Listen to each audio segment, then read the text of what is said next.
Ainda no estudo da dinâmica e nas aplicações das leis de Newton, hoje falaremos da força elástica.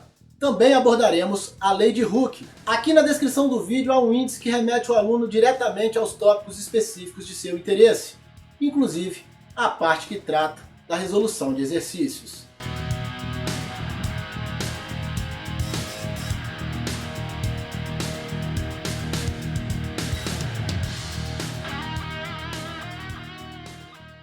Bom, pessoal, nós vamos falar hoje da força elástica, já vimos várias aplicações das leis de Newton, vamos agora falar da lei de Hooke.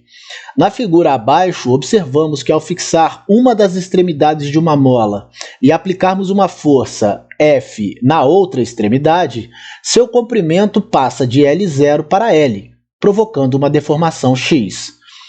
Essa deformação depende do material de cada mola. É óbvio que, por exemplo, uma mola da suspensão de um caminhão precisa de uma força F muito grande para ser deformada, diferentemente de uma mola que serve de brinquedo de criança, cuja deformação é muito fácil de ser adquirida com uma força bem pequena. Além disso, a gente pode afirmar que a força F é proporcional à deformação X. Por isso, temos F igual a K vezes X. Essa é a lei de Hooke. K é uma constante de deformação do material da mola. Cada material tem uma constante própria. Vemos aqui na figura que a mola inicialmente tinha comprimento L0. E ao ser aplicada a força F, ela se distendeu, passando a ter um comprimento L após ter sofrido uma deformação X.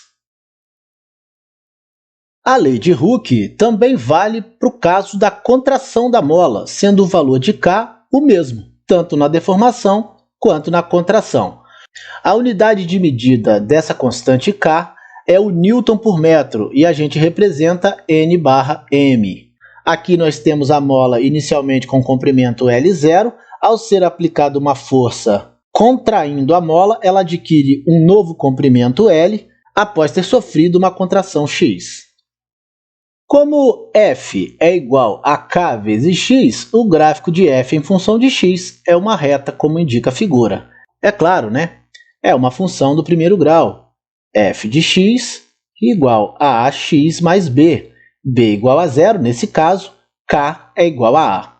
Aqui nós temos o gráfico da força em função da deformação. Ao aumentarmos a força, vai aumentando a deformação. E vice-versa. Ao aumentarmos a deformação, a força também vai aumentando. Quando uma mola é esticada ou comprimida, sua tendência ao retirarmos a força F, causadora dessa deformação, é retornar ao seu comprimento inicial. Mas nem sempre isso acontece. Às vezes a mola é muito distendida e não retorna ao ponto inicial, ela é danificada. Porém, quando a mola retorna exatamente ao ponto inicial, a gente diz que ela sofreu uma deformação elástica.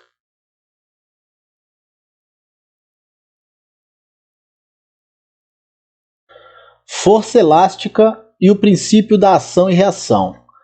Ao ser deformada por uma força F, uma mola reage com uma força elástica. Essa força é aplicada no agente que aplica a força F. Pelo princípio da ação e reação, F e a força elástica têm a mesma direção, sentidos opostos e mesmo módulo. Ter o mesmo módulo significa que o módulo da força F é igual ao módulo da força elástica, que é igual a K vezes X. Na figura abaixo, a gente tem um bloco A preso a uma das extremidades da mola, cuja outra extremidade está presa a uma base S, estando a mola não deformada. A posição do bloco em zero indica que a mola está em situação de equilíbrio. Aqui a gente vê, né? O bloco aqui está na posição zero, indicando que essa mola está na posição de equilíbrio. Ou seja, a mola nem está contraída, nem está distendida. Ao puxarmos o bloco da figura anterior para a esquerda, o comprimento da mola vai aumentar, sendo x a sua deformação. Então a mola estava inicialmente em zero e o bloco foi puxado para a esquerda, aumentando o comprimento da mola em x. Nessa posição, o bloco exerce sobre a mola uma força F e a mola exerce uma força elástica sobre o bloco. É o que temos aqui, a mola exercendo uma força F sobre o bloco e o bloco exercendo uma força elástica sobre a mola. Essas forças, como foi dito no slide anterior, elas têm a mesma direção, sentidos opostos, uma apontando para cada lado, mas elas têm o mesmo módulo também. Como a força elástica tende a trazer o bloco ao seu ponto de equilíbrio, dizemos que essa é uma força de restauração. É óbvio que nessa figura a gente percebe que a força elástica tende a levar o bloco em direção à sua posição de equilíbrio, e por isso a gente chama a força elástica de uma força de restauração. Se nós largarmos aqui o bloco A, ele vai retornar à sua posição de equilíbrio. É verdade que ele vai oscilar em relação à sua posição de equilíbrio, mas ao cessar o movimento e entrar em repouso, o bloco voltará à sua posição de origem. Se ao invés de distendermos a mola, nós comprimirmos a mola em relação ao eixo adotado, a gente vai ter uma deformação menor que zero. E, portanto, a deformação será o módulo de x. Em outras palavras, mesmo que a deformação seja no sentido contrário do eixo adotado, ou seja, ainda que ela seja negativa, nós teremos a deformação como o módulo de x. Nessa posição, o bloco exerce sobre a mola uma força F, e a mola exerce uma força elástica sobre o bloco, que novamente tenta levar o bloco para a posição de equilíbrio. Entretanto, há ocasiões em que a força elástica pode ser negativa, quando seu sentido é contrário ao eixo de deformação. Pois bem, agora o bloco A, que inicialmente estava em equilíbrio, foi empurrado no sentido da base S, contraindo a mola. Ou seja, aplicamos uma força F à mola e a mola reage com uma força elástica em sentido contrário, tentando restabelecer o equilíbrio do bloco A, ou seja, levá-lo à posição zero inicial. Quando o sentido da força elástica é no sentido contrário ao eixo de deformação, a força elástica será negativa e, portanto, a força elástica será igual a menos K vezes x.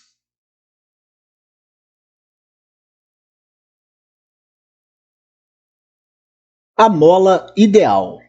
Ao aplicarmos à mola uma força vertical F, conforme a figura, de modo que seu comprimento aumente, a mola exercerá sobre o suporte uma força F1 e esse exercerá sobre a mola uma força F2. Contudo, o princípio da ação e reação nos diz que F1 é igual a F2. Assim, se a mola está em equilíbrio e sua massa é desprezível, teremos F igual a F1 igual a F2. Portanto, F será igual a K vezes x. A força aplicada à mola será igual à força elástica.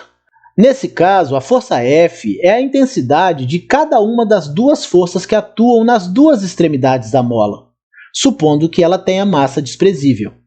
A gente chama de mola ideal uma mola de massa desprezível que obedeça à lei de Hooke.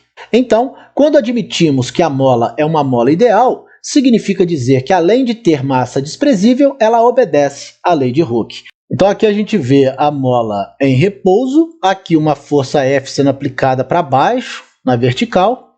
A aplicação dessa força F dá origem à força F1 sobre o suporte da mola, e pela lei da ação e reação surge também a força F2 em sentido contrário. Mas exatamente por causa da lei da ação e reação, a gente sabe que F2 será igual em módulo a F1. Terá sentido oposto, mas será em módulo igual. E também pela lei da ação e reação, a gente sabe que F1 será igual a F. Portanto, a força que atua sobre a mola é a força F.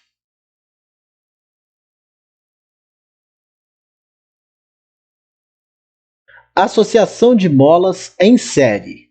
A gente pode substituir a constante elástica de duas ou mais molas por uma constante de uma única mola equivalente. É como se trocássemos várias molas por uma só.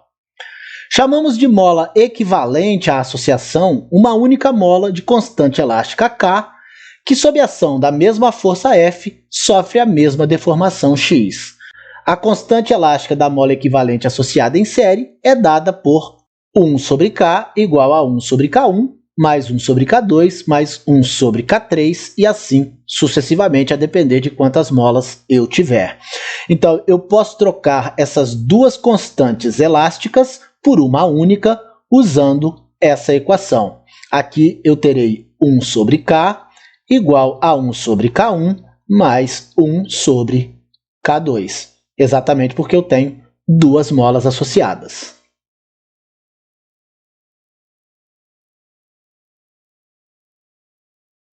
Também é possível associar molas quando elas estão em paralelo. A gente pode substituir a constante elástica de duas ou mais molas por uma constante de uma mola equivalente. A constante K, sob a ação da mesma força F, sofre a mesma deformação x. Cada uma das molas receberá uma força de intensidade F sobre 2, sendo possível calcular a constante equivalente usando a fórmula K igual a N vezes K1. Obviamente, quando essas molas têm constante elástica iguais. A gente vê aqui que cada uma das molas recebe metade da força que está sendo aplicada sobre elas, F sobre 2 e F sobre 2. E se elas tiverem a mesma constante elástica, eu encontro uma constante equivalente de uma mola equivalente às duas ou mais molas, fazendo K igual a N vezes K1, onde N é o número de molas associadas. Na nossa próxima aula, ainda sobre as aplicações das leis de Newton, as leis da dinâmica, falaremos da força centrípeta. Um grande abraço a todos e até o nosso próximo encontro.